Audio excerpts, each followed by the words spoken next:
Okay, this job is complete. We'll show you what we did here. Ethan's showing each side of this saddle, caulked on both sides, silicone on the inside. So we have expansion room there, 12 by 24s on the floor, permat under that, set with multi-max light, travertine curb top, pebble shower floor, same tiles going around the shower with the bullnose, corner shelf, and 12 by 12 Suter pre-made niche.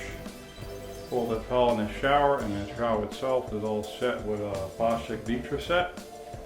Below rubber on strain. That's it. Everything is silicone in the corners here around the curb, so I won't have any cracking issues with that, and allow for expansion contraction. And that's it. We are finished as far as work is concerned with this project.